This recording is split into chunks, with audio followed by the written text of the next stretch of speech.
Get you singing. It's Sunday, so you guys know what that means. Car questions. Welcome back to another live Q&A with Alex, the car doctor. And Mrs. Car Doctor. Yes. We're a little late, but hey, better late than never. Listen, we got a good excuse. Alex's daddy was over, and you don't rush him, okay? When he finished, and then we had to see him off. There's always time to spend time with him because Family is he important. about to be 80 years old next month. So, Jeez. like, when it comes to him, we don't play about that. We'll pause or delay anything. But nonetheless, we're here live. Lakes, what's happening, buddy? Let me see who the first one in the stream. Lakes Automotive That's Diagnostics my guy right there. in the building. What I do wrong? Boop. My bad. Now we back. You guys say hello as you come in. Drop your city, state, and drop the weather. It's cold in Atlanta, y'all. Yes, about 60. I came out the house just now with some shorts on. I was like, oh no, ma'am. Time to go back in the house. Yeah. So car question night tonight, no topic. Drop where you're from. What's the weather like? Is it cool? Is it chilly? Is it warm? Colonel Buckshot says, good evening, kings and queens. Good evening, my other favorite person, Colonel Buckshot. Oh, He's yeah. the man. I like when the same people come to the live so I can get to know everybody. Mm-hmm. I'm good with remembering names and things. Alice is good with remembering cars and things. Yeah. Now, who that coming here to my some? Oh, that's your sister. I'm gonna say, now who that coming in here flexing?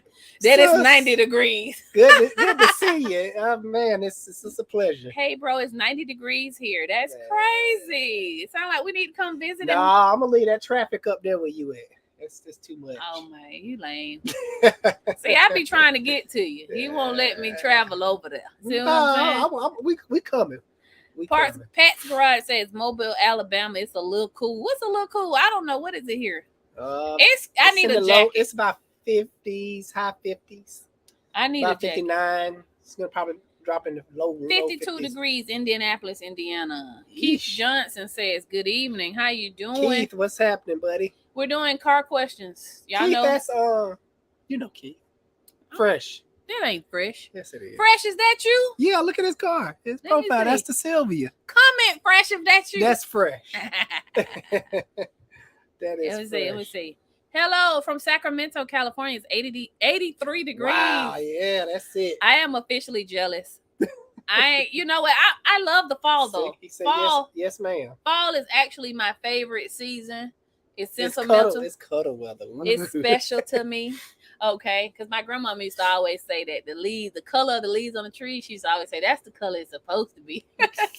But and she passed away a couple years ago, so I miss her all the time. Says, hey, David says, hey, y'all in Atlanta with the red Camaro, it's cold. We in the South. I'm telling you, it's too cold. I mean, I wasn't ready. You know what I'm saying? Normally we'll ease into the weather. It just jumped from hot to bam. It was a trip. Put your jacket on. He said, yes, ma'am, it's me, Fresh. I know Fresh. What's up, Fresh? Listen, this is a good long-term customer and friend, right? He got exotic cars like Cedric's and Sylvia's and stuff. Yeah. But every time I see him, he just fresh from head to toe.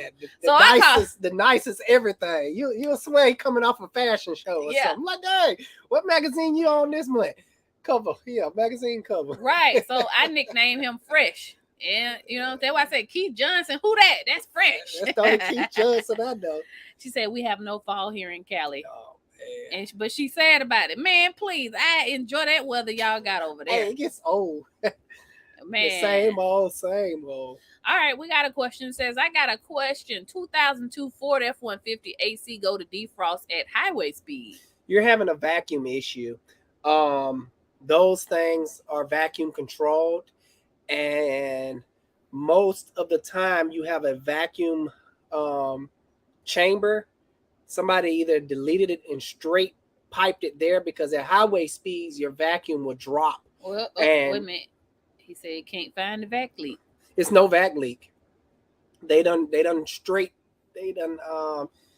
what have they done?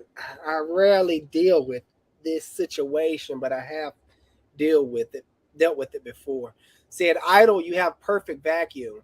And I know some of those Fords, they have a vacuum motor that provide vacuum when the engine gets up at higher RPMs where it's no vacuum. So you probably got a vacuum, I think it's a vacuum pump or something like that. And sometimes you have a vacuum chamber that stores vacuum. I have to look at the system again, but You gotta change your part or something. change a part. Yeah. What you mean? How you gonna fix it if it ain't no leak? No, this doesn't have anything to do with leaks. The engine is under vacuum at idle. They said it's full vacuum, and that system, the doors, the blend doors, they work off of vacuum. So what's the solution, Doc? I don't know. I have to see the system again. I haven't had that situation come across me in a while, so it's been a while since I diagnosed one. But definitely like a vacuum issue. Not it's not storing vacuum or you have a vacuum pump. Somebody drop down in the comments that know a little bit more than I do at the time being about this Well, situation. Jose Cifuentes says F1 shitty. He wrong for that one. They throwing shade. I was like, why you had to do that, man? I like the F series. I own an F-250 myself. It's an international engine though, so I guess that don't count. CM3, yeah. Roger says, "Hi guys, what's your thoughts on the 2016 Honda Odyssey, Doc?" I don't see any issues with them. The only issues I see out of them, as they get up in miles and you don't do the proper transmission drain and feel like you're supposed to, the transmission will start doing funny stuff. And the fix to that is do literally several transmission drain and feels, at least up to 3, to get rid of the problem. Didn't we just do somebody like that a couple of months ago and we ain't seen them no more? Well, we haven't seen. I think the first one worked. Oh, okay, cool. He said the first one worked, but yeah, do up to 3 or until the problem goes away. Normally, it takes about 3 times. Sometimes you may get lucky on your first or second try. Good. But them the only issues I see out of those 16s. Of course, you want to make sure your timing belt is good because they still run off of timing belts. And hey, it's a Honda. Make sure whoever you're getting it from hasn't dogged it out, which it's a minivan. You rarely see dogged out minivans because most minivans are responsible adults that's carrying around their kids. I've been car shopping lately, baby, and listen, I know we got somebody from Mobile, Alabama, but them Alabama and Mississippi cars, they ride that stuff till it can't ride. And them no Tifton, more. Georgia cars, God dog, they ain't letting them cars go. They was looking raggedy. Question for you. What? Or is the temp right for you? I'm getting hot. I'm about to turn off this thing. We got 2 heaters going. Are you asking me? Are you're warm and am I still cold? Yeah, you fine. Well, what happened if you get too hot? You start taking off clothes? Yeah, I can. I say let it. You can turn the heat down if you want to. Y'all know I gotta mess with Alex a little bit in here. We got that heater. But yes, and then to piggyback off of that, if you do it, I don't know if you're a do-it-yourself type of guy with the drain and fill. Use that Honda fluid. Yes. Nothing else. Don't use nothing else. Life of JR said, "We in here." Yeah, Life of JR. What's the weather like over there where you at? Good fella that be in here. Colonel Buckshot says those Fords had a vac reservoir that looked like a tomato can. Yes, that's what I was talking about. So it's either got that issue. I don't know if they have a vacuum pump. I know mine's have a vacuum pump because it's a diesel. Diesel does not create vacuum. Royce says, "Hey y'all, happy Sunday. I went to the farms with the family for fruit picking. A bit chilly, but nothing a couple fleeces can't handle." Which farm? Drop down in which farm? He might not be in Georgia. But what y'all picked though? That's what I want to know. Apples, what? We tried to go to the apple orchard. We went a little bit too early. Yeah, they was closed. We enjoyed that. They had an apple cannon up there. It was in Elijah. And we went a week before they was ready for us to come, so we just camped out and did nothing. But my car question is a bit strange. My interior was wet by the F, and I gotta go find you and see if you finished. There you go. Okay, wait a minute. Oh boy, checked out and noticed it was power steering fluid under my brake pedal. Do I need to replace seals? Okay, what type of vehicle you have? But I'm gonna take a guess. You said power steering fluid by the brake pedal. String rack and pinion? No, he has a hydro boost. And hydro boost is a particular power brake system that works off of the power steering pump. Most of the hydro boosts are found in your older performance Mustang GTs. They have a hydro boost system. Other than that, I rarely see them in any other car. Somebody write down in the comment, let me know what other cars have hydro boost. I only know of them in the Ford Mustang in like the 90s, I think 2000. Anywho, but most of those systems are found in trucks. Acura TL. Acura TL, yeah, that's kind of weird, buddy. He said it was strange. Now. He didn't disappoint. He didn't disappoint you. Yeesh, yeah, you didn't disappoint me there. Brake fluid, power steering fluid, and the floorboard. I'm at a loss. I'm confused. Under the brake pedal, he says, is the steering rack and pinion, or is it steering column? Power steering fluid under his brake pedal. Inside. Yeah, I know, because normally on every on every design I see, the steering shaft goes down and out of the vehicle, and the rack and pinion normally sits. The seal is located on the outer side. It's normally not a way for that steering shaft seal to, if it is busted some type of way, I've never seen them spray back up into the interior. But I guess anything is possible. The only thing I can think of is the steering shaft seal from the rack and pinion is somewhere spraying back up into the interior of the vehicle. I've never seen an issue like that. Please follow up with us and let us know what it was. Check that steering shaft seal. What you're gonna have to do is go on the driver's side. Normally it's like a little cover. Pull that cover down. Follow your steering shaft. It looked like a drive shaft, and it's going through the firewall or somewhere down the floor. Sometimes there's a little plastic cover that you can pull up and check down there. I don't know. I'm confused. You done stumped the doctor, Royce. Sheesh. All right. Yeah, I think you skipped some. No, I didn't. Mind your business. Let me do me. You answer the questions. I click the questions. That's how this go. With your cute self. Anyway, your sister, her whole name is up here. That's not what we call her, so that's why I'm getting tongue tied. Anyway, Nina says, I just bought a 2022 Honda Elantra SEL. The AC smells when I turn it on. First of all, who told you to buy that? No, that's that Elantra she been had. I told her not to get that. Anywho, now you may have a cabin air filter problem. You need to get your cabin air filter changed and spray some disinfecting stuff into your vents. I'm gonna have to make a video on that. It should smell like a musty, I don't know. It smells weird, I'm pretty sure. But I think it clears up after the AC comes on. It should clear up. But the initial startup sometime will smell very strange. You're going to have to pull out your cabin air filter, and they make some it's called something, but it specifically sprays into your duct system. You take out your cabin air filter, spray that disinfectant stuff in there, it'll go in and kill all that bacteria buildup. Then put a fresh cabin air filter in there and you'll be fine. Cabin air filters are normally located behind your not dashboard, but glove box. You pull your glove box off. Normally it's pretty easy. Or on the passenger, like where the passenger feet be at, but up. Yeah. I'm not sure where it is on that. I'm just saying, and girl, listen, you got direct line to the doctor. Go on and call. Yeah, I can find an Elantra. I get Honda is coming into the shop all the time. Yeah. I can send you a video demonstration. Right. She's way on the West Coast. Jorge says, yo, Doc, shout out from the Shy. Enjoy watching your vids and appreciate what you do. Got a question. My 2014 Citadel Dodge Durango. My fans would sometimes be really loud. Is it normal or any suggestions? I'm assuming he's talking about his radiator fans.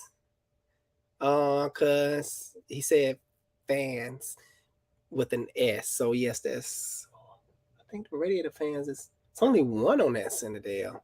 I'm not sure. But anywho, I would literally have to listen to it, because on the radiator fans, you have 2-speed fans. They have 2 modes. You have a quiet mode, and when the car needs to work a little extra hard by pulling more air in, it'll turn on to the 2nd speed, and they get very loud. So that may be normal, but if it's excessive and it sounds like it's rattling around, most likely the motor or something is coming apart, or you're missing a fan blade and causing an imbalance issue. But that'll be followed up by some vibration when the fans kick on. If you put your hand on the hood area, and if the fans are off, you get a baseline. Then as soon as your fans come on, if this car start, even though if they start feeling start feeling vibrations, you have an imbalance issue with that fan blade, and you're gonna have to get that replaced. But if it's not shaking, you're fine. It may be fine. I have to listen to it for myself. And depends on how long you had this vehicle too, because if you had this vehicle for a very long period of time, and this is coming out the blue, like, oh man, it wasn't this way before. Something is definitely wrong then. But if you just got this vehicle and you getting familiar with it, it may be normal. Life of JR says, okay, final thoughts on the newer Ford Explorer ST with the 3.0 turbo and the 2023 392 Durango. We told you get the 392. Like, guys, no. He see what it is. The wife already said. See, he don't want. The wife already said it was gonna be her Durango. See, I like the 392. I rarely see the 392 in the shop. You have good reliability on that motor because that motor is literally made to be thrashed around. So they make everything performance based. Everything is high strength in that motor. Both cars are going to be very high maintenance. You're dealing with a turbo on that Explorer. Yeah. They're not exploders in that year range. They're actually pretty good. So you mean you can actually explore the world? Yes, you can actually explore in that one. But both trucks are going to be very high maintenance. Now, eventually going to get tired of the fuel mileage in that Durango. And oh my God, what did I get myself into?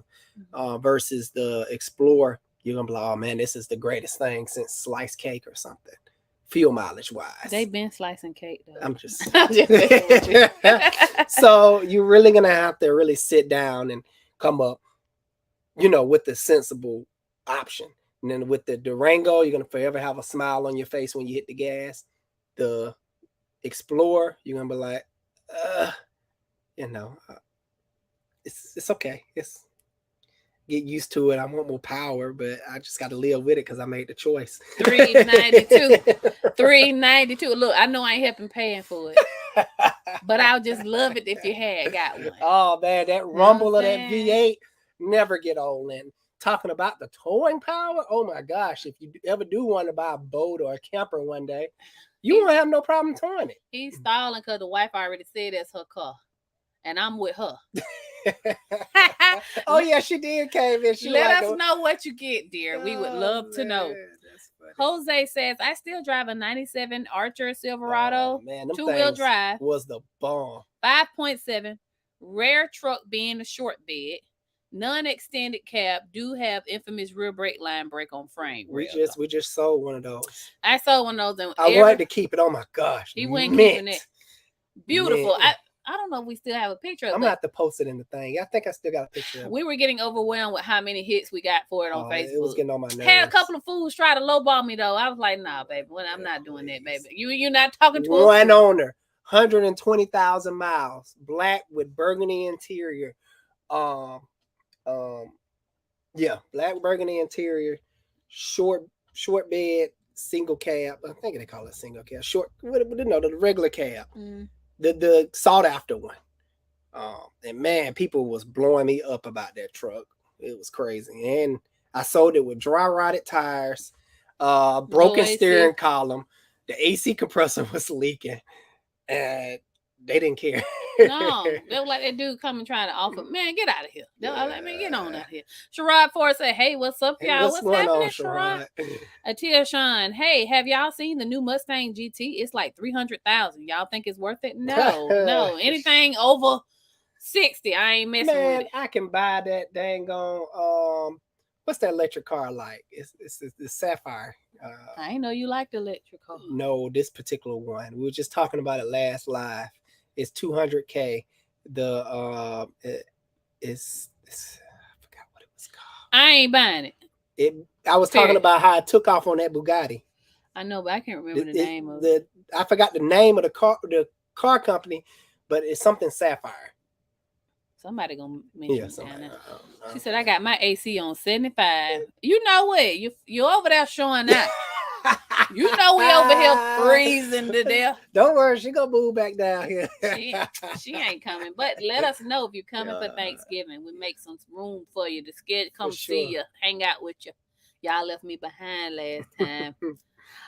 It says, Life of Joy said, my Eagles let me down today. Boy, them Falcons sure did let the Commanders come in here and beat them. What? See, that's why they get excited about this season. I was like, you know what? Let me just let them play football. Look, man. They let me down decades ago. I'm like, you know what? The Washington Commanders, ain't they like 2-3 and they 3-2 and they lost? I don't know. My daughter went to the game tonight. Yeah, she did. I was like, you know what? Whatever. All right. I don't want to mess up your name, so I'm gonna say Mr. Matthews, New Jersey and New York State. That's where he's from. He up from up north. So I gotta know it's gotta be cold up there. Freezing. 2003 Suburban LT Flex Fuel. He's got an AC coolant leak. Can't seem to find it with dye. Oh, he's leaking Freon. Yeah, okay. I'm like, coolant. Yeah. He's leaking Freon. Okay, got it. Put 2 and 2 together. Can't seem to find it with dye solution. Please help. Also, what are typical problems for this make and model? Not many, buddy. Not many. Everybody who I know riding around next, still riding around. 300,000-400,000 miles. They just been broke in. You good for probably 600,000 miles. Yeah, you take care of it. The most common leaks I see on those, you probably having a rear AC issue. Have you looked at the rear? You in those Suburbans, you have a split AC system, and you have a heater core in the rear and an evaporator core, and you got lines that run entire length of the truck going back there. So ask me that. Type down, have you checked the rear of the vehicle? Oh man, so many questions already. Yeah. Jeez. Yeah. Keith done told you the Lucid. Oh yes, Lucid. That's it. The Sapphire. And JR said it. Yeah, and Jose. Lucid. Y'all so smart. That's why I love y'all. My brain done shut down tonight, guys. Lucid. That's right. I'm waiting on him to see. He said, "Can we?" Oh, he said, "Can we get more likes in here, please?" 40 watching and 3 like, tell them, please. I say this every live, man. Oh, man. I'm sleeping right now, but I'm committed coming out here and doing this. Hit the like button now. Y'all up here asking these questions for the free 99. It's all right. I'm happy to do it, but can we get a like? Show me you appreciate. Check the rear AC system. That throws a lot of people off. A lot of people don't realize they have a rear AC. And a separate system back there. So start there. And if I see your question, or if we can't get to you tonight, message me on Instagram and it'll be my pleasure to help you. Okay. Tetris Effect says GMT 800 or GMT 900. What do you like best? I'm not familiar with those. The 800 or 900. I have to see a picture of it, and I'm like, oh, okay. So you gonna pull it up? I'm gonna pull it up over here for you. Okay. Let's see. GMT 800. I said 800. There we go. Oh, he's talking. Oh, you misfiring again. And then here's the 900. Yeah. Let's see. I know him by 1500s. Okay, boom. So he's talking about pickup trucks for those of us who didn't know what he was talking about, because I did not know. All right. So I guess this platform started in 09. What's the 800 started at? I will go 800, buddy, because in 07 they started really pushing for that. No. Oh, that's the 800. Yeah. And it seems like in 07 they started pushing that DOD crap that was destroying those trucks and brought the reliability down. So it's going to be a big 100% 800 for the dock for those 1500 base trucks. Okay, Doc. JR says it's getting cold right now. It's 55, feel like 20. Sure do. See, that's that Georgia weather for you. Yeah, y'all may laugh at 55. Oh, 55 ain't nothing. Yeah, come on down here. Feel that what they call that bipolar weather. No, the air, something about the I don't know. All I know is I woke up this morning with a little tickle in my throat. I was like, oh no. I was tickling it. You didn't see me. I was like, oh no, this is not it. This is not it. I can't be sick right now. I got too much stuff to do. Royce Rolls. I hope I'm saying your name right. In Maryland. Picked up some apples in Maryland. That's a lot of fun. It's a good I love family, quality family spending time there. Did they have an apple cannon? Because kids love that thing. Oh man, that thing is cool. Right down in the bottom, we'll try to try to see. 98 degrees in air. See, there he go over there with your sister on the showing that on the west side. Jeez, they ain't dealing with these. So y'all still out there wearing shorts and things and flip-flops and Tevas and Chacos and all that good stuff.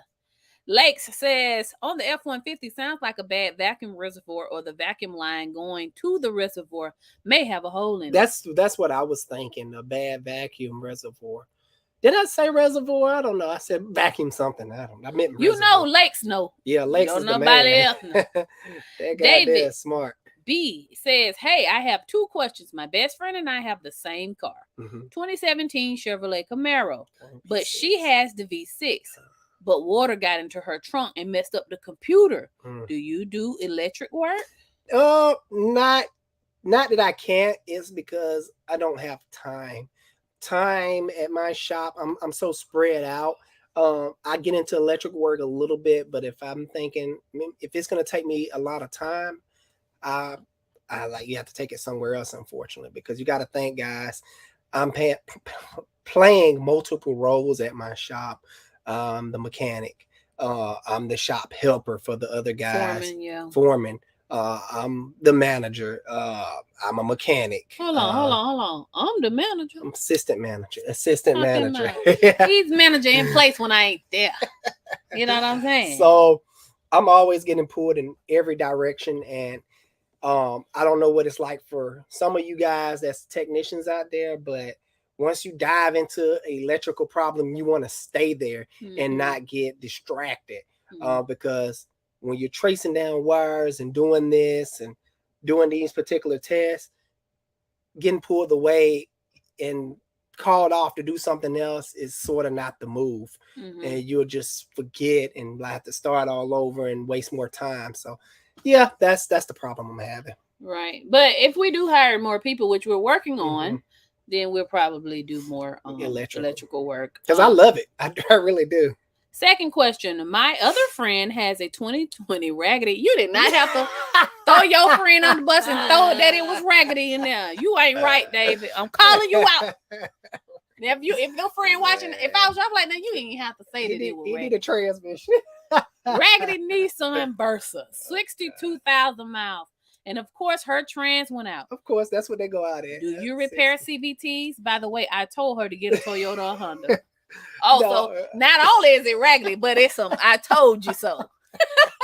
Oh, I know she feeling horrible. Oh, yeah. Good luck finding somebody that repairs CVT transmissions, especially on the Nissans. No one out there wants to repair them. It's gonna be your best bet to get in a replacement, because when those CVTs, I read it somewhere, I forgot, but when those CVTs first started having issues, I've read somewhere where people was trying to rebuild them, but it was failing miserable. Didn't even last long. So it's best just to get a whole new transmission. I don't think the dealers are redoing them. No, the dealer don't do nothing. They're gonna replace them. So JT's told me that. He was like, man, we don't need to do that no more. Yeah, you probably gonna have to get that replaced, or she's gonna have to get it replaced. Now it should be under warranty. It's a 2020, so it should be under extended warranties. Back a year ago, I think they was giving extended warranties for the 16 models because it's a nationwide problem. So she is under an extended warranty. So it's probably on 17 or 18 now where you can get your transmission replaced if it don't went out. So she's going to be fine. She should go in and get a transmission replacement, no charge at the dealership. So tell her to please check into that. And then after she do that, trade that sucker in for something else. That's how you do that. Trade it right on in. Give about a month. Here you go. You get this right on back. But yeah, she should. We all about the free 99. Yeah. So hopefully that helps you. Roy said, yeah, it's a bad blow by. That's where the leak comes into the car, but it does leak on the outside too. We're talking about the mysterious power steering. Oh, okay. So I was right about the blow, blowing up into the yeesh. My suggestion, well, it's gonna be kind of hard for the DIY person at home. Or you can find somebody to have a shop that has a lift. Mm-hmm. That's the only real way you're gonna be able to see that. Mm-hmm. But you're gonna have to clean it up. You're gonna have to degrease your whole engine. Don't spray near the coil packs. Mm-hmm. You will get water down in your spark plug wells and cause misfires, and you'll be blowing that out. But degrease the engine, around the engine, and if you can, make it do it without a lift. Jack the car real high and have a buddy go inside the car and lock down the steering wheel farther as it can go and hold it there. That puts a lot of pressure on the power steering system, and you most likely see something, spraying out. Worth a try. Come back and let us know. We want to know. Mm-hmm. Roger says, what's an inexpensive OBD2 reader you recommend, Doc? And it just depends on what you're trying to do. What you mean inexpensive? You got some $50 ones, you got some couple of $100. I like the little, so for the average Joe, that I tell everybody to buy, especially females, I always tell females and males. It's not a boy-girl thing. Right. For every car owner, guys, I always recommend these two things. A jump box, because I always make the joke, if you're in Atlanta trying to get a jump, you most likely get robbed. Come on, man. I'm already... Hold on. What I ain't finna do is let you talk about Atlanta like that. There's some kind Southern people here. I'm from Detroit. No, you is from Atlanta. Ask your sister. Honey. No. Man, people crazy. Don't say that. That's all I'm trying to say. You're not going to get robbed here. Let me know how that's working out for y'all. Stay on, you know what? Just go on. Finish telling the bad ass. I like this little Altel. It's like $30-$40 on Amazon. Is it in your store? Good. Yes, it is in my store. And now for like the beginner people that is getting into the field and do this on a daily, almost on a daily basis, I like the Altel tablet. It's like $200 to $300. And that does an amazing job if you're getting into the field for the first time, or you do this on the occasion, have different cars and whatnot. But if you I just want to pull my code and break it out every blue moon, you just need something simple. Okay. And anything that he recommends from small to great is on his Amazon affiliate store list thingy. So go to that and see what else he got for y'all on there. Okay. That's what Alex's grandma used to say. Yep. Miss her every day too. Yeah. All right, so we are on Gene in the house. Hey, Gene, my car doctor.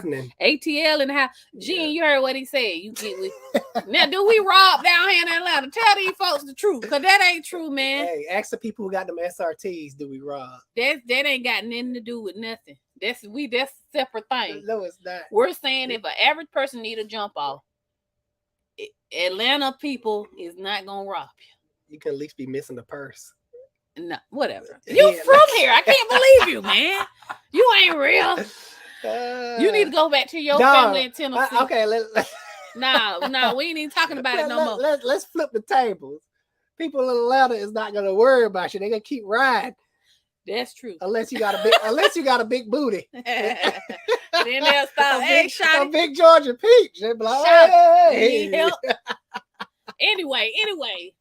They will keep on riding. They don't care. They don't give a damn. You gotta have a Georgia peach and bend over. Oops. That'll have the whole. Man, you have a line of people trying to help you there. Whatever, man. Anyway, David. We having a David party tonight again. Says, hey, y'all, David here watching from South Carolina. I have the 92 Lexus I've asked about a few times. Love y'all's videos and advice. Welcome back, David. Yes, thank you, David. Glad you like the advice. She said, no, she had a Kia Forte. So you won't be calling your sister enough because she don't switch cars. Why are you buying another freaking another Kia? That's all it is. A Hyundai is a Kia. We calling you when we get off of here. Yeah. So don't try to play sleep or nothing. Because we know you in a different time zone. Says called ozone. That's what it is. Ozone, sis. Oh, so for your sister, it's Yeah, what it's ozone. called. Ozone. I Thank couldn't think of it for the life of me. I'm like, what the heck was that stuff called? It works really good, killing that the bacteria. Oh, Roger got something for you. Sis, he said spray some Lysol into the outside vents, but by the cowl while your AC is running on high. I tried it and it works like a charm. You have to make sure you turn off the recirculation. You have to make sure you turn it off, or it just pull air from the inside. So turn that little U thing. It's gonna have a card and it's gonna have a little U that stands for recirculate. Make sure that is not lit up, so it'll pull air coming from the outside in, and that'll work wonders, just like he said. Smart people in the chat tonight, as usual. Maurice Townsend Jr. I just said your whole government name. If they looking for you, they gonna find you because I just said it. I should have just said Maurice. So let's just act like I didn't say that. Okay, Maurice says, which vehicle brand do you think is best? I'm not even gonna say the top two. I'm gonna say Toyota and Honda. I'm not that's gonna say that's that the true answer, though. You can't keep. But let's say people don't like that, or they don't have Toyota. I'm about to stop mentioning Toyota. I'm gonna mention Toyota every time. I'm just gonna say, I'm just gonna assume Toyota. Everybody know Toyota. You cannot assume that. I know, but if he knew Toyota was it, he wouldn't be asking you that. Though. Okay, let's pretend Toyota and Honda don't exist. What will be my next choices is Mazda. They're really good. They're busting right now. And Mitsubishi. They're so underrated. And I never see those two makes in my shop like that. Of course, they have problems. Every car has problems. But those two makes are underrated, and they're going to be cheap to purchase because you're not having people going Google over them like they're doing Toyota and Honda. It's like Toyota and Honda is like freaking Beyonce and the rapper that husband Jay-Z or Tunchi, what's his name? Oh, Lil Wayne. Lil Wayne. Right. Yeah, so of course tickets are gonna be high dollar at their concerts, just like Toyota and Honda are gonna be a high dollar because they top stuff right now. So sometimes it's best to look at the lower people on the totem pole that's doing just as good of a job. So when we went to the country concert, them tickets was little or nothing. Yeah, versus. I like that analogy. Yeah, that was smart, babe. Look at you, babe. Okay, my baby's smart. Okay, he know things a little bit. But I would say though, as quiet as it kept, Toyota's not that expensive. But it depends. They may not like Toyota. They may not like the styling. First of all, to your point. Even though Toyota is the best brand, I probably wouldn't drive one. I wouldn't drive one. I drive a Tundra. I like the Tundras, but I don't know. I have to be balling out of control and just, I want one because I just want one, not because I really want one. I guess. But they're not that expensive. Like, I'm looking up some right here. You can get you a nice 2023 Toyota Camry SE for $27,000 used. That ain't bad. So where are we talking about price points now? But if you look at the Mazda and Mitsubishi, they probably have that 15. Okay, let's see. 2023 Mitsubishi. Y'all, that Mitsubishi word get me every time. I'm gonna have to let Google finish that for me. You can get you a good used one for the same price. Well, these are SUVs we're talking about. It's not okay. So what's their sedan though? I don't know. I don't know if they changed it. But let's see what they got for y'all. They got. What about the Galant? Is that discontinued? I don't know. I'll be honest with you. I don't know. Maybe you're not pulling it up on their screen so they can see. I'm sorry, y'all. We just got so ensconced in the conversation. I do apologize. Like we love looking at cars all day and all night. We don't see anything. No, we don't. So we need to research that. Yeah. But so I think everybody keeps saying Toyota. And they hot looking cars too. I'll drive that. Pull it up on the screen so they can see the 25. That's sexy. Hold on. Galant VR4. Let me see. It'd be asking me 1,000 questions. Oh gosh. A Chrome tab is trying to bring up Pinterest. I ain't even on that. Okay. Oh, that is Pinterest. Sure. Okay. Yeah. Okay. That's pretty sexy right there. This is a 2025 Mitsubishi Galant VR4. In comparison to, let's look up a Toyota Camry. Let's do a 2020. What that was? Yeah, Toyota, you just missed it. Is it? Do they got the Toyota? 34. What are you doing, babe? You want to type this in? Well, you better leave me alone. Camry. Boom. Let's see what they got. Yeah, what y'all think? I prefer the Mitsubishi. What y'all rocking with? The Camry or the Galant? I'm just saying, the Camrys have come a mighty long way, but the Galant still looks so much better. And this is around the same price point. So a lot of people say that Toyotas are boring, but they've come, like, let's look at the 2007 Camry. That thing was ugly. It looked like it belonged on Cars, the cartoon. You know what I'm talking about? Yeah. That's like the most boring car you can drive. It's no pizzazz about it. That's somebody's grandma's car. You know what I'm saying? Anyway. And it's still expensive. They still want $9,000 for this thing. Man, they'll get out of town. My pick is the top brand, hands down, is going to be Toyota and Honda. They the reigning champs, have been since I've been alive. Nissan used to be. So, to answer your question, I know we just went all the way around. We went on a rant. But Toyota and Honda still got the top spot. They are sexier to drive, but are they going to give you that, I'm fly? No.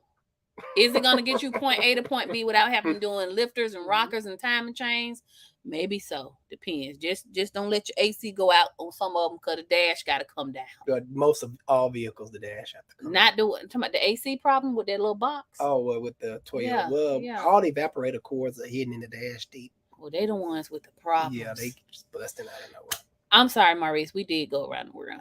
He the one made me show y'all the second screen. I was just going, Anyway, the Real Joseph family says, hey, family, good evening. Which Ford motor would you recommend? 4.6, 5.4, 2-valve, or the 5.0? Thank you, fam.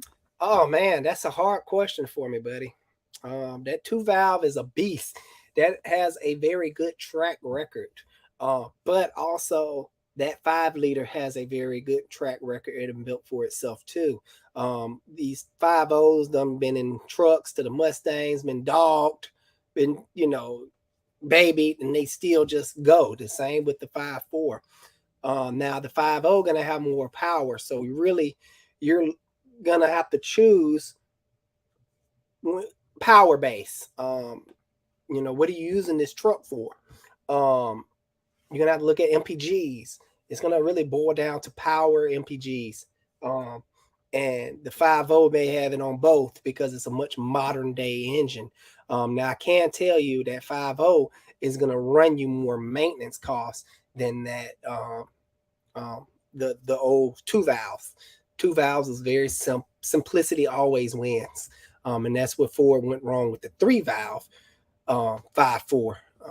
They just tried to overcomplex a simple engine. It was a simple engine, and it just had problems with the timing system.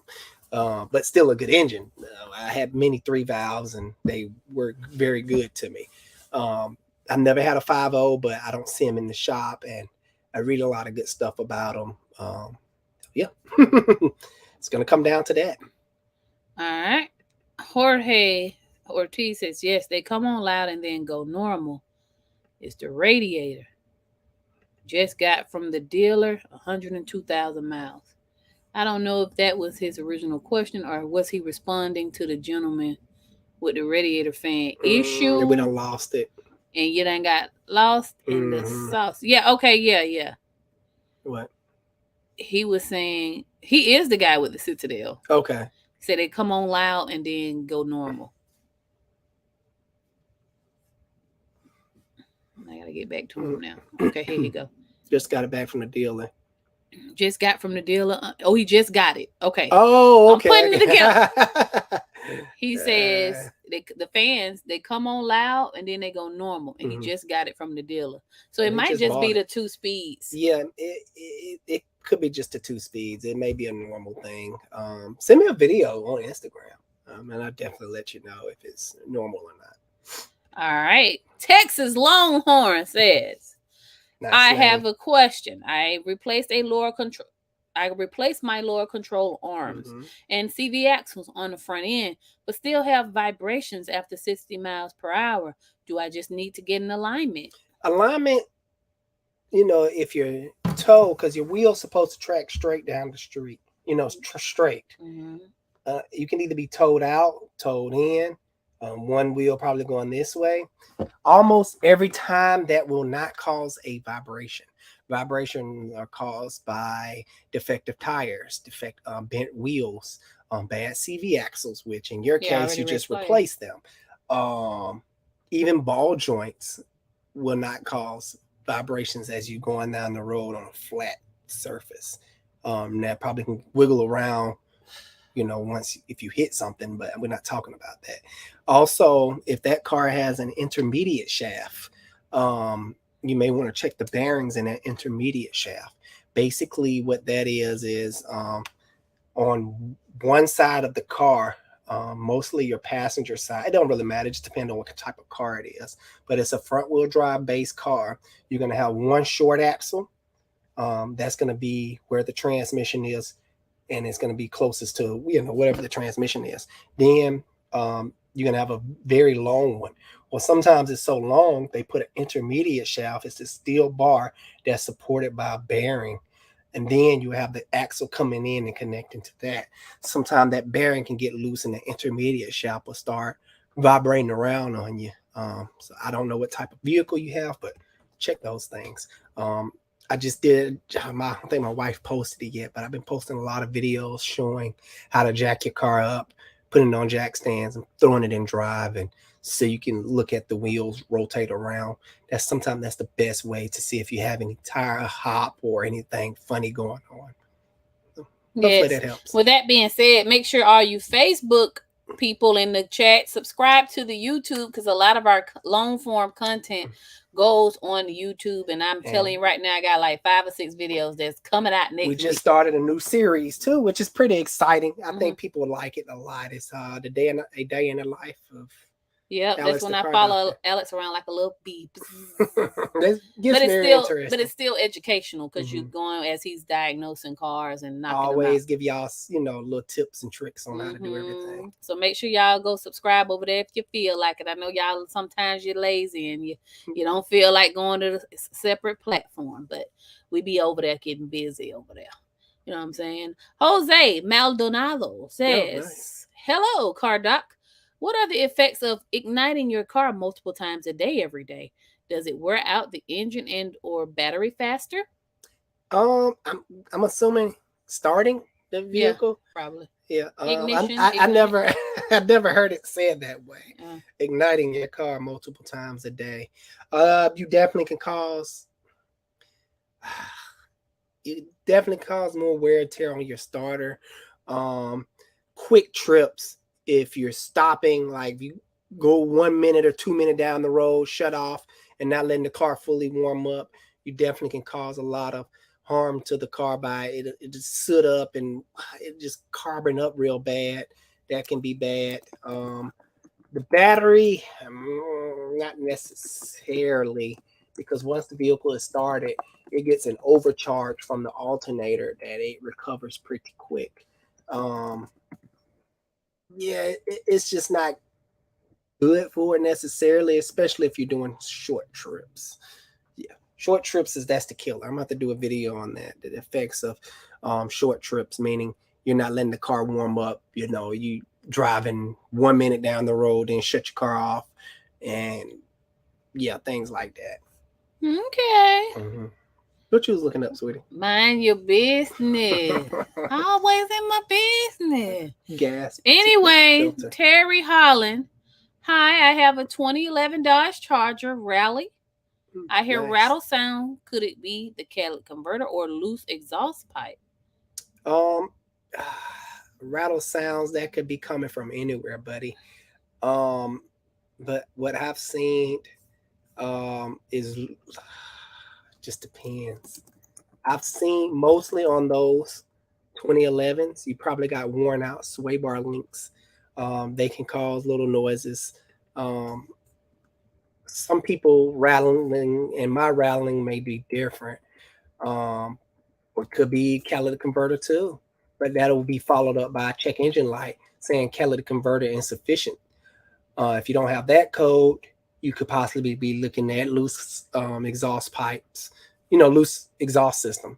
You can easily test that yourself simply by make sure the car is cool. You do this when the car is completely cold, and you go back to where the exhaust is and grab the exhaust pipe and wiggle it back and forth.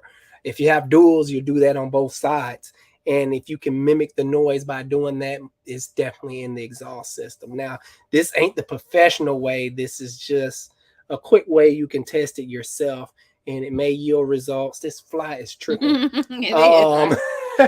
It may yield good results and it may not. So you just have to, try it and see. Right. Now, this is why I was looking up, if you must know. Jeremy says, is Chrysler going with the GPF, like Ford gas particulate filter? And I didn't know what that is, so I was just looking it up. Well, particulate filter is mostly used on diesels. Diesel, but Ford's got the EcoBoost. That's what I just read. A gasoline? I don't know. I'm not a big fan of neither of it because I'm just not a big fan of it. Oh, like diesel DPF stuff. Yeah. Duh. Okay. Yeah, diesel is definitely the way. It burns slower, but I don't like DPF systems. It's counterproductive if you ask me. You have to spend more to.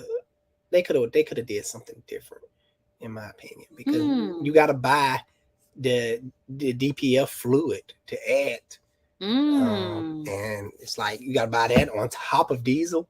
Like, come on now. Like, well, it says that it's coming to some Fords in 2024. In gasoline.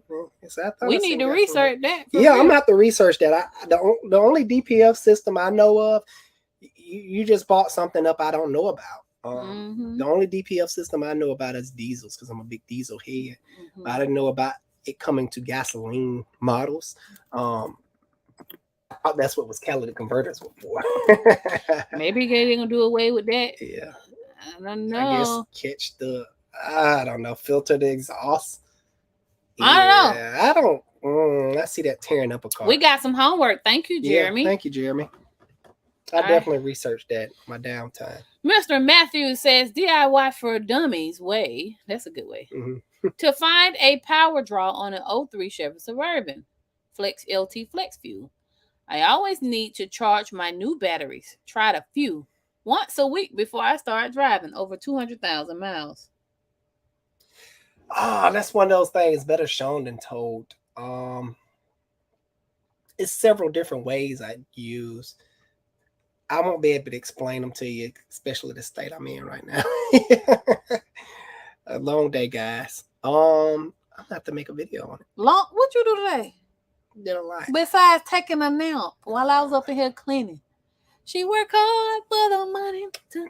That was me, y'all. I was up in there. But one of the ways I use, I get a... It's cuddle weather. Yes, it is definitely cuddle weather. I try to explain it to you, just so I can leave you with something versus nothing. One of the ways that I use is I get a battery volt-on meter, right? I disconnect the battery. I disconnect the battery to get a baseline. Let's just say my baseline is 12.6. Okay. Then I hook back up the battery. You will see a drop of maybe like 12.4, 12.5, but it'll kind of equalize out after the system kind of shut itself back down. Then after you see the 12, after the point, whatever start dropping, like, okay, it's starting to drop 12.4, 12.3. Okay, if you see it constantly kind of dropping down, you go to the fuse box and look at the system, like take out the radio fuse. Take out fuses that you would think is causing a draw. Start pulling out fuses one by one and look at the gauge. And you can also, if you don't have a volt-on meter, every day, if you know your car going to die every morning you got to get a jump, you can pull out a fuse a night. Pull out a fuse a night, notate the system. Okay, I'm going to start with the radio fuse. That's something simple. And if it didn't work, okay, go to the next one. So that's the long way, but it's the cheap way. It don't involve no tools. You just pull out a fuse every night until one day you crank up. Oh man, great. Okay, look at the system. Oh man, must be a problem with the radio system. Then you found the system that has the problem. You know, take it to a radio shop or something, or then you can easily pinpoint it from there.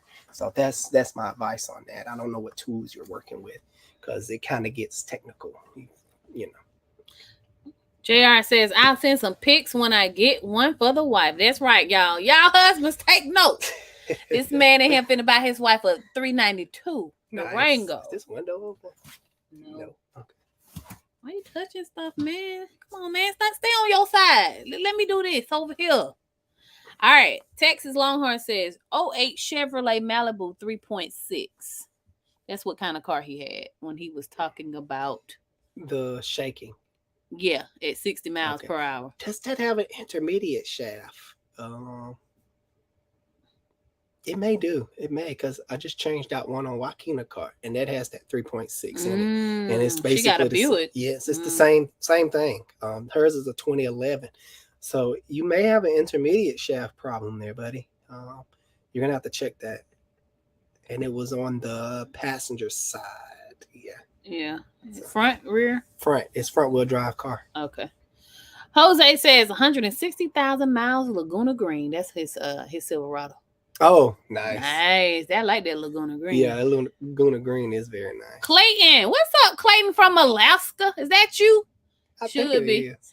Says, hey, so have you run into a Jeep with the cam and accelerator pedals cold? I just had one. No throttle response at all. Got testing and found one of the two 5V reference wires to the accelerator pedal was only 1.7 volts. Manual says check from PCM to connector at accelerator pedal connector. Now, my other question is it safe to probe the PCM connectors? The manual has a warning, do not do it. Use special tool to do so, otherwise damage will occur. Is this a thing or just hype to make you buy more? I haven't had that problem, but I've probed PCM connectors before. I think it's just a hype.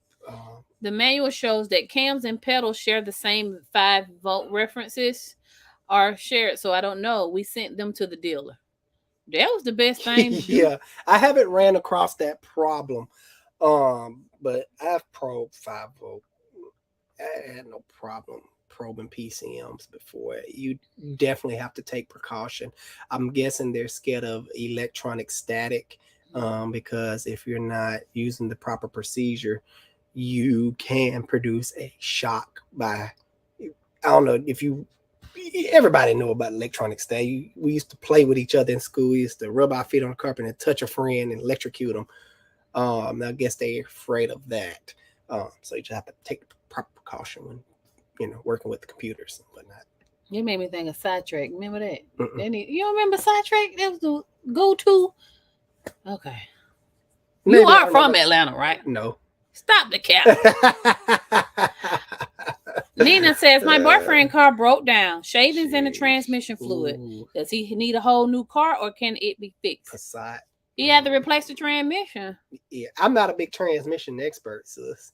But from my experience, it'll be best to get a new transmission versus having somebody rebuild it that say they know what they're doing and you know how that goes and no warranty, you on your own type deal versus buying a new another transmission. You get some type of warranty. Plus y'all in California, so I can only imagine how much that about to cost. Labor is high. Yep. JFlex 5414 says the 2013 Chrysler 200 I texted you about last week, intermittent stalling. The shop it was at, they changed the crank sensor but didn't tighten the 10 millimeter bolt, causing the sensor to move. They wrong for that junk. Yeah, see, it'd be simple stuff like that though that mess you up. I forgot, what did I tell him? I don't know. I was like, I didn't know her. What he say to you last week, Jay? I don't know. We'll scroll to the bottom. Put it down there. I'll get down there. If you're still here. James says, what car do you recommend for everyday use? A bicycle. Shut up. No. Everyday use. It means some type of little bitty commuter car. Um, of I'm gonna course. pick my car. Okay, we go with my wife. Two choices. I'm gonna I go. only got one choice. Which car? My 2011 Jetta, baby. Oh. Every day. Well, that particular car is high maintenance. If you're not It living, is? yes. Well, who maintained it? Okay. I never We're knew. talking about Let me tell y'all We're something. talking about a European diesel car. I'm very bougie when it comes to that. If my light come on, I don't even, hey, hit the key. My light on, baby. Meanwhile, I'm finna hop in talking something about else. for the average Joe. But it's a great everyday car, though. It is. It is. Fuel economy is. That's what I'm saying. Yeah. Yes, you can go to your top, Toyota, Honda, all that good stuff, Mitsubishi, Mazda, like I mentioned before. But let's not forget about those old cars, those little beaters that you can literally take them to Iraq and go fight some wars and then bring them back over here and they still running with a couple bullet holes in them. You can look at the old Camrys, the old Cavaliers, things like that you don't care about getting scratched or beat on. Go to the grocery store. Oh man, somebody ran into my car.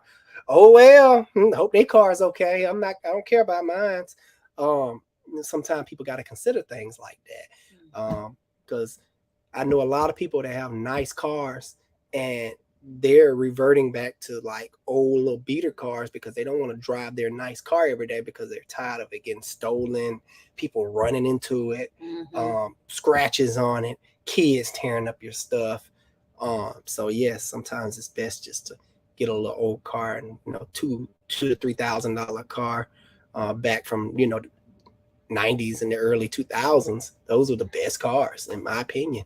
Heck, even the Kias and Hondas were pretty decent back then. I like to say that. Yeah. On one live, we were just talking about how all the 90s cars are great cars. Like, some 90s era was good car. It's really hard to go wrong with the 90s era and the early 2000 era. Now, of course, we got some crap out there. So, definitely be aware. But if he wanted something newer, what would you say?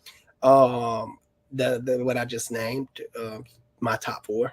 Oh, Toyota, Honda, Mitsubishi, Mazda. Or if you're looking for a truck, I would suggest. I'm gonna throw the dice out there and say a Chevy Cruze.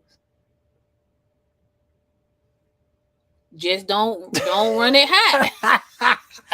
If it run high, yes, we sell Chevy Cruzes a lot because I know a guy that got like a high mileage Chevy Cruze. They're decent if you replace the plastic pieces with upgraded aluminum ones. Sometimes these aftermarket companies, they will offer a solution to your plastic crap.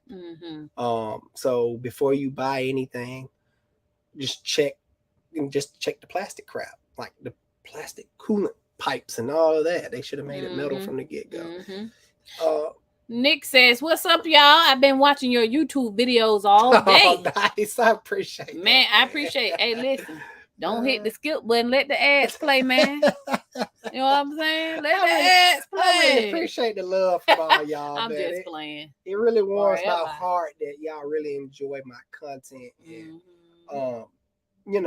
y'all getting something from it. Because that's what I'm out here for. The first thing I did this morning was edit at least about 3 or 4 videos. So my wife be on it. She's working very hard. I be doing a lot of different stuff. So I have to film them, edit them, and stuff. And I be listening to them in my sleep like, babe, I meant that. Right. So I had to go. I said that wrong. Right. That was literally this morning. So I meant to say this. I think I got about. You'll see the words coming up on the screen. That be like, I said it. Right. Some crazo in the comments. Oh, you idiot. But no, lots of content coming out next week, starting in the morning. So just make sure y'all subscribe if you're not a part of the family yet. I read that from Clayton. Clayton, what's the weather over there? I want to know. Meanwhile, Michael says 2015 Dodge Challenger. Sometimes when I accelerate to get up to speed, I hear a rattle noise. Any idea? It's rattle night tonight, ain't it? Those Challengers, I wonder, is he having the drive shaft center support bearing issue, Mm-hmm. that may be a problem with yours. You have to jack it up and check that center support. You follow the drive shaft out of your transmission, and you're going to be met with like a bearing type thing that's connected to the body of the vehicle. That is your center support. And basically, all you have to do is grab the drive shaft and do this motion right here. If it's excessive and it feels loose and sloppy, it's bad. But if it feels kind of like, very secure and just a small amount of play, it's good. I would start there. Like I mentioned before, your rattle may be different from my rattling noise. Noises are really funny. One person may say, "Oh, it's knocking," but when I hear him, like, "No, that's not a knock. That's a tick." Or is it rattling? No, that's not a rattling. That's a thudding noise, a thudding sound. So people can hear different things, and one person may be like, "No, that's not what that is. That's this." So it's kind of hard to distinguish the rattle noise Now, over here. Now look, I want everybody in the chat right now to see this. This is Alex's big sister. Holy moly. God. That ain't even what I'm focusing on. I'm gonna read the comment first. He said, "I'm definitely moving back. Gas is $7. The people is weird here. I promise I'm moving back. Sis, come back. I'm gonna welcome you with open arms." I miss my sister, y'all. I was just about to say that. He miss you. So if you come back. And plus, I want to play with your vinegar room. Now, okay, let me get to establish some rules. Sister-in-law. Okay, first of all. Look, I told him about that thing. He was like, "I'm not going nowhere near you." Listen to him. Yeah. Please move back, because he do miss having his sister around. That's great. Wonderful. Number 2, I see you be playing with them snakes and rats at your house and feeding the big snakes, rats, and stuff, and got pet vinegar rooms and bugs. Don't bring that over here. I love you so much, but I'm not into that. You know what I'm saying? You go over her house. You go over her house. Vinegar room look like a doggone scorpion mixed with a spider mixed with a crab. No, ma'am. It's like the strangest thing, and it looked like it has like a whip thingy on the back.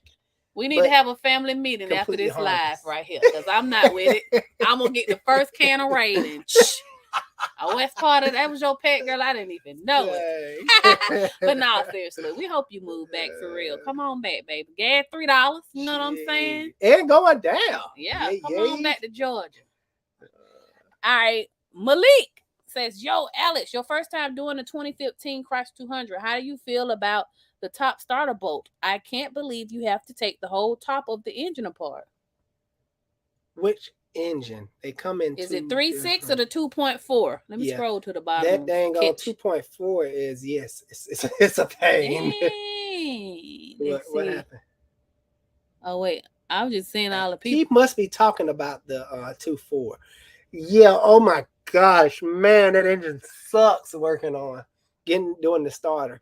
And then the starter is like really small. I don't know. It's just they designing this stuff to fail. I think that's the one that's under the intake. I had to do one on a Compass. It was horrible. And I think they share the same engine, the little 4-cylinder ones. I don't know. We lost it. No, I got it. Okay. What engine are you talking about? Oh, I didn't see him at the bottom, so I just scrolled to the top. But Tetris Effect is laughing out loud at something. Probably, I don't know. Some I said, maybe some of you said. Yo, Car Doc fam says, "How y'all doing? Just checking in. Keep on keeping us entertained and informed." That's right. Will do. Mr. Matthews says, "Yeah, the rear was checked. At least the mechanic did. They said to unleash the parts cannon on the problem. 2,000 worth of parts needed. Should I bring it to the dealership?" That's exactly. Which car? Yeah. That's the one where he said the rear was the 08. Let me go. Let me highlight this and try to.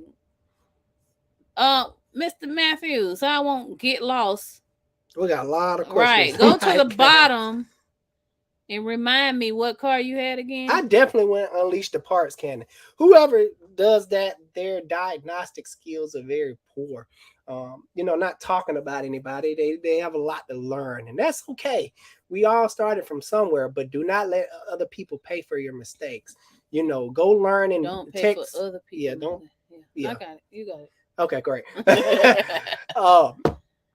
Go read up. Go educate yourself. This goes for any new mechanics.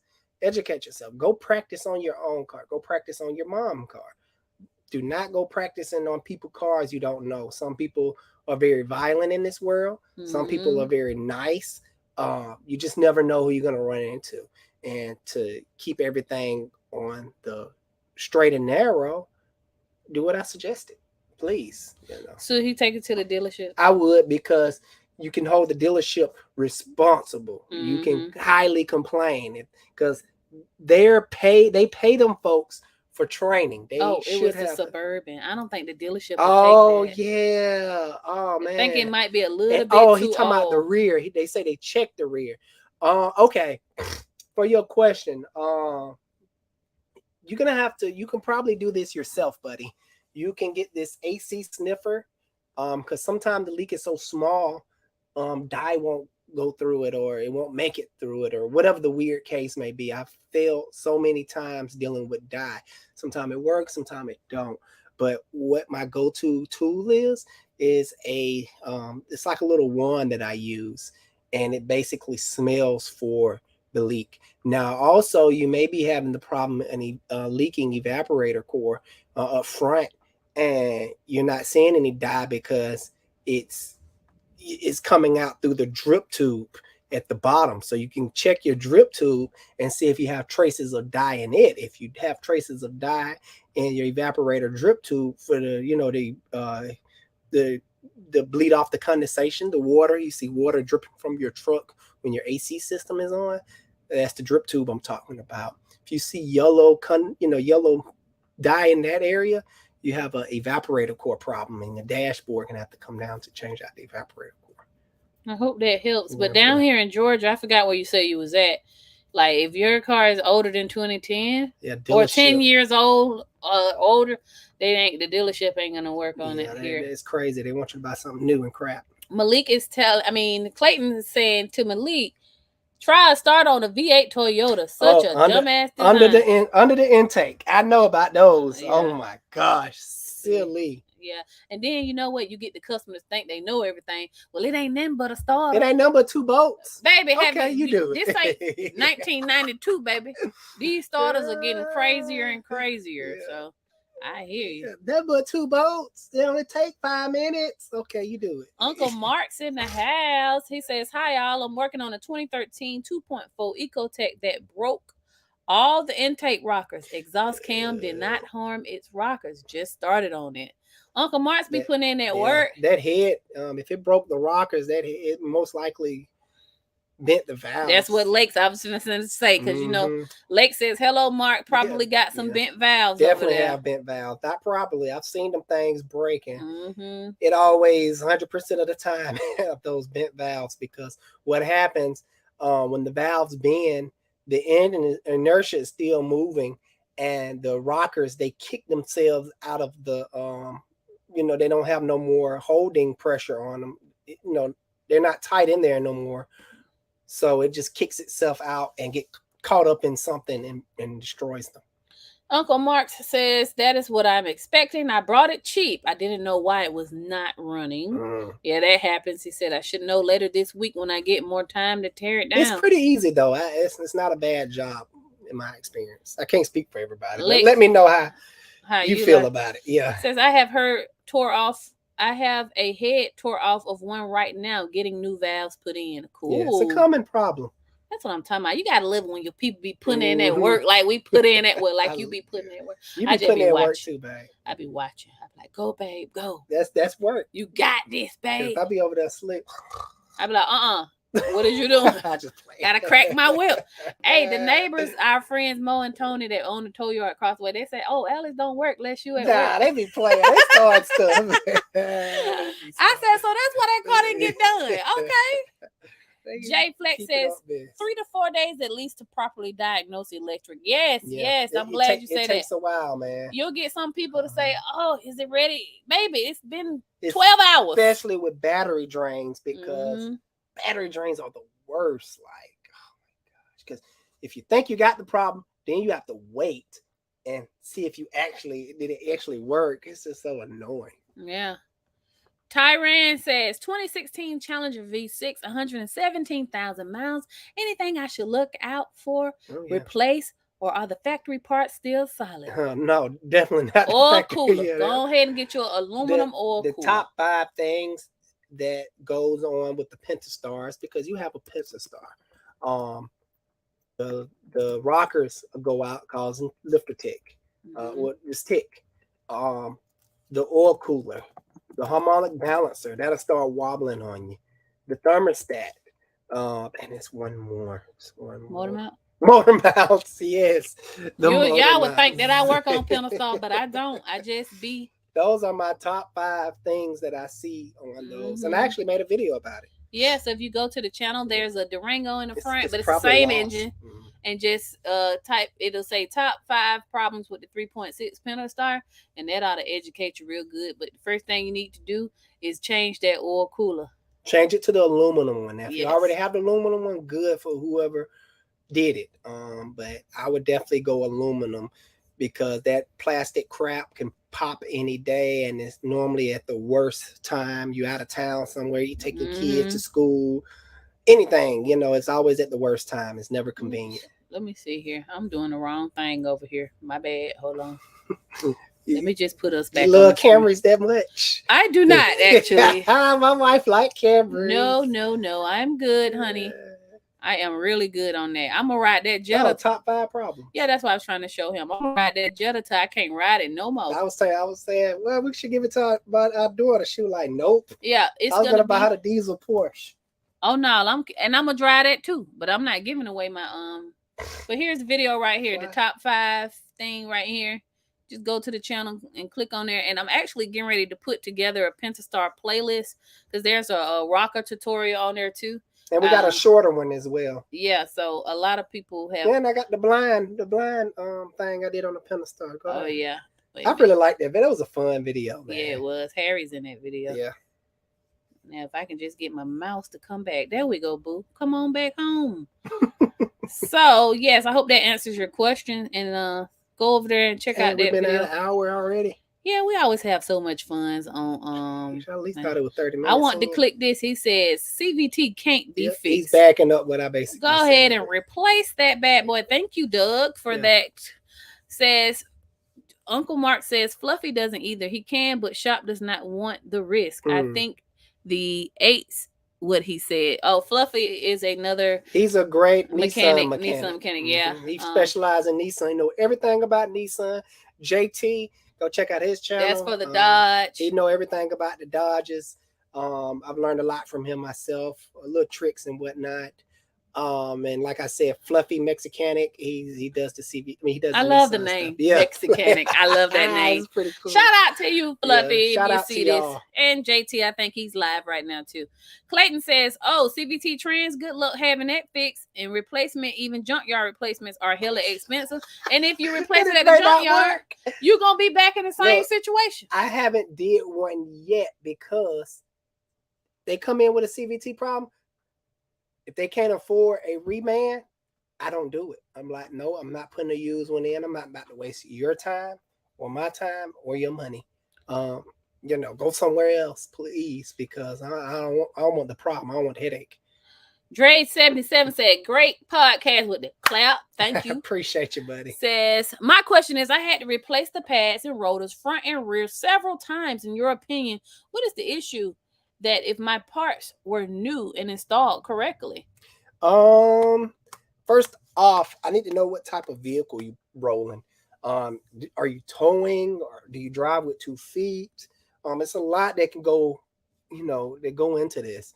The next thing, you could have defective brake lines that's collapsing and holding slightly and wearing down your pads. Defective brake hardware, not properly lubricated hardware. the list can go on and on and on. Smashed metal lines from improperly jacking up a car or road debris. You will have to check a lot of things. You have a proportioning valve that's in the rear that can be malfunctioning. Like I said, I don't know the vehicle. I don't even know if cars use proportioning valves anymore. Basically, what that does is it limits the rear braking down to maybe like 20-30% because the front is doing all the stopping. I think that gets modulated through the ABS pump or something now. I haven't seen a proportional valve in a while. You know what? I rarely hear you talk about cars a lot. You be fixing them, but you know things. Like, wow. I'm so impressed. Look, that's why I don't know nothing else. Y'all got to think, I've been with Alex since he was 18 years old. And to sit and hear him talk about cars, man, you really have through the years. I'm so proud of you, really. That's all I do, study. I'm proud of you, really. Reading stuff. Really. He says he's talking about Fluffy rebuilding CVTs. He said he can do it. Oh, that's what he's talking about. I'm pretty sure he can. Clayton is taking up for Atlanta tonight. He said, no matter where you at, people gonna try some shit. Exactly. I don't know why he's singling out Atlanta. We nice. We nice down here. People gonna be people at the end of the day. There you go. Doug says, what's the best OW20 oil for oil consumption? I'm not sure, buddy. Clayton said, let me guess. You got a 2012 Subaru talking to Doug. I'm assuming you're talking about brand. No, he's got a CRV 2015. I'm assuming we mean the best for oil consumption. If you think you're consuming oil, I would just use the cheapest thing that's out there. I wouldn't use the expensive stuff. Because it will slow it down? It's just the oil weight isn't going to be oil weight. When it comes to brand, you're talking about then the different brands.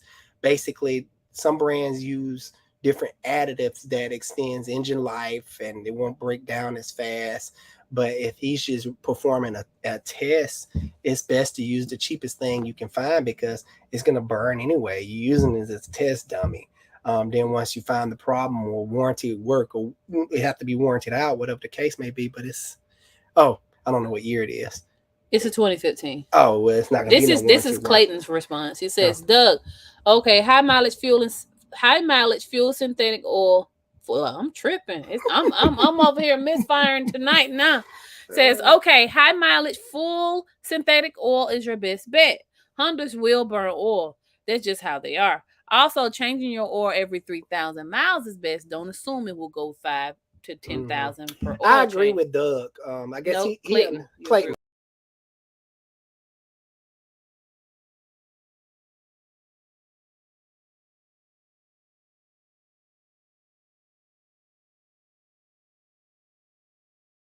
My bad. You know what? It's time to go.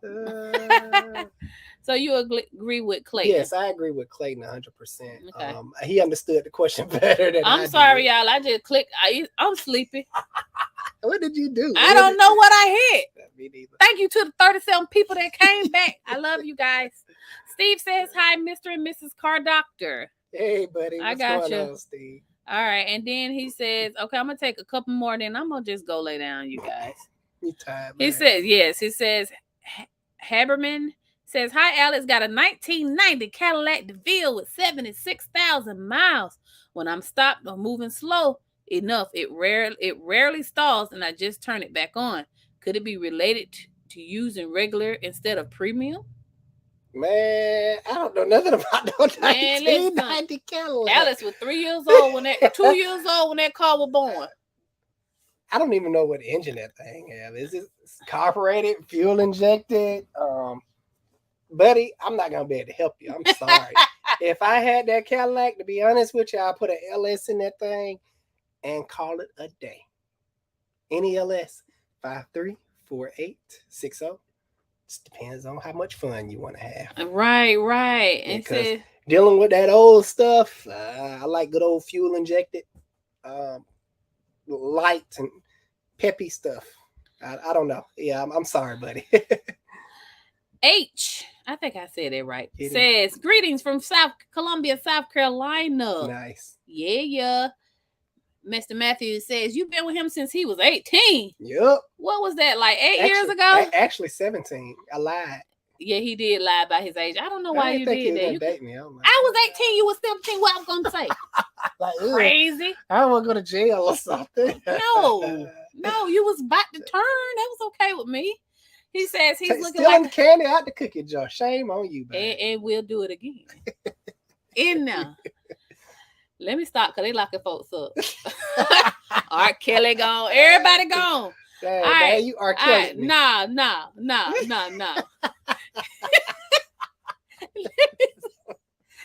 He said he looking like a spring chicken on YouTube Live. You know what? It's the oil that he play in every day.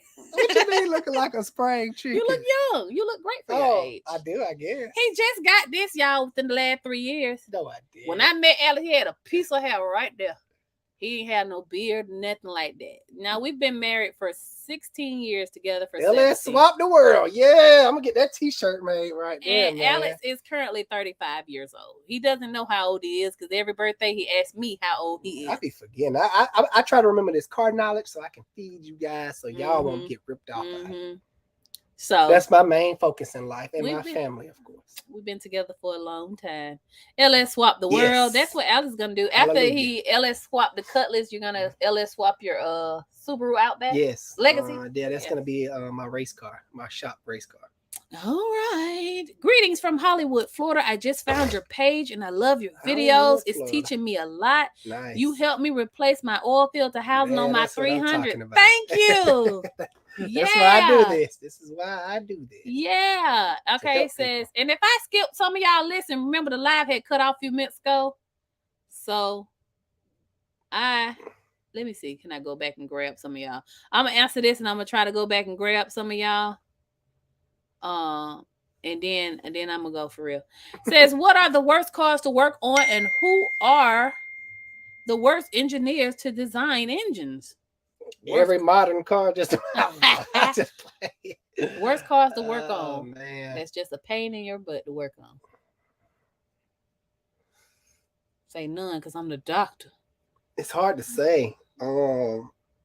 Some cars, the procedure for doing something simple take a little bit longer, but it just really depends. I can't speak for everyone. It depends on what's going on with me that day. If I'm not being messed with and able to do something just straight up, pretty much nothing.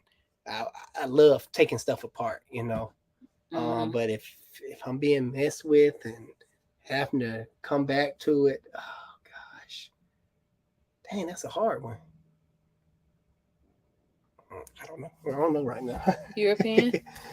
I like European cars. I don't know. Yeah. How about the Jaguar and how they designed that? Oh my gosh. You said a mouthful. I knew I was going to get one on. You said a mouthful right there. So Jaguar. Guys, I had a Jaguar come in the shop. I posted a picture of it on my thing. What year was that thing? 2011 through 13. XJ something. Anyway, it had the Coyote engine in it. The V8, yes, Ford. XJ8? Yeah. No, XJ8. Yeah, it was that one. That's it. XJ. It's just the XJ. It had the Coyote engine in it. And the valve cover gaskets were leaking. Oh, yeah, valve cover. There's no biggie. No, it's a biggie. Yes, there's different tricks you can do, but the proper way so you can torque everything, because I'm big in torquing things. Yes, that particular car right there. I like to torque everything. That's the proper way to do it. And you cannot get a torque wrench in there with the little tricky way. You have to drop the whole cradle, engine, transmission, everything got to come down, pull out the engine to do a valve cover job. How about that? Wow. About a $2,000 job to do valve covers. Really? Come on, Ford. Y'all are ridiculous, man. See, he couldn't think of one now. Now he done got on this XJ and just... I don't even want to see that car. Take that crap down. I don't even want to see that damn car. I done made Alex mad. I'm sorry, man. I'm getting rid of it. Put a Subaru up there for me. Oh, man. I got you. Put an LS engine up there. All right. Steve French says, God bless you too and your family. Thank you so much. Thank you, Steve. You know what I'm saying? Like, we be on here happy and chipper, but Alex done had a sucky last 2 Yeah, weeks. it's been bad. It's raining, One person in particular has brought me down. To right. But that's all right. We warriors. We coming back. Like, we going back to the top. You know what I'm I think saying? the only reason I ain't fired him because he owed me $1,000 something right now. I got you. It's okay, babe. Woo. Come on, lay on my shoulder right quick. See what I'm saying? So I'm like, that's what you gotta do to the husband sometimes. They need a hug. You know what I'm saying? Making me drink beers on the job. try to keep my cool. Hey, you know it's bad when the customers bring you cases of Corona. That's one thing about it. All the customers, every time I see somebody bringing Alice a box of Corona. So I'm like, okay, y'all got something going on? Yeah, it says D-Tamer Sam. I hope I said it right. D-Tamer Sam says, is it risky to use additive friction modifier to the engine? No, it's not. But I wouldn't do that if my vehicle is still under warranty. It's only risky to do it if your vehicle has the factory warranty. But if you're well out of factory warranty and you want to do stuff for preventive maintenance sake, say like add Lucas transmission stop slip to your transmission, yeah, go for it. I believe in that product heavily, but you got to be careful because or automatic transmissions only, and I don't think I would really recommend it for Honda automatic transmissions. I've never tried it. Honda transmissions are funny like that. All right, Raymond says, what's up, guys? What's up? We'll What's just say going on, hello buddy? to you before I click up off of here. She said, Joshua says, I found your channel looking up the Chrysler 200. I didn't buy a Pentastar. What's your opinion on the multi-air 4-cylinder? They're good. I don't see a lot of them compared to the Pentastar. They do have their little issues. Engine wise, don't let it overheat because it has that plastic stuff on it. Starters may be very hard to get to if that goes out. So, yeah. Other than that, if you're not looking for a lot of power and thrill, that may be the way to go. Yeah, that's my opinion on that. I actually did a video on that comparing the Pentastar with the multi-air. Okay. Tia Sean says he had the smooth baby face.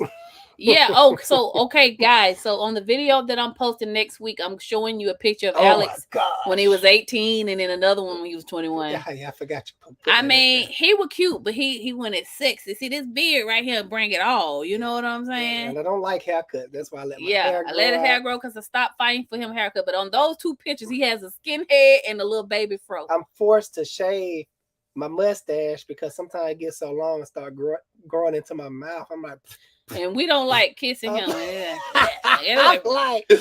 tired of this. Hey man, go part your mustache and comb it to the side so we can do something. Okay, I can't do nothing with that. But anyway, if I missed your question, I'm gonna try to see. Can I grab one more? Because I sure hate to leave everybody. Mike P said his parents got a 2011 Cruise for 12 years. We only changed the leaky valve cut turbulence. That's why I was like, don't sleep on the Chevy Cruise. They decent. Just gotta change out the plastic stuff. You can't let them bad boys overheat let them overheat. That's it. At all. Yeah. Wait a minute. He said only had 38,000 miles on it. It only has about. They're retired. Oh well, they don't be driving a lot. What? They don't drive it at all. That's what I'm saying. Yeah. So I don't know. He says Clayton says y'all are awesome. Thank you, Clayton. They in there talking about stuff, but we're gonna was pulling. What he say? Yeah, he was. Just brush it off. Well, you know what? I hollered at him. He had came in for the. I was like, I was sick too. My voice was cold. Let me find out how I can get these digits right quick. You know what I'm saying? Would have gave him a discount if he would have asked me, but he didn't ask. But now we've been rocking for a long time, and he's my boo.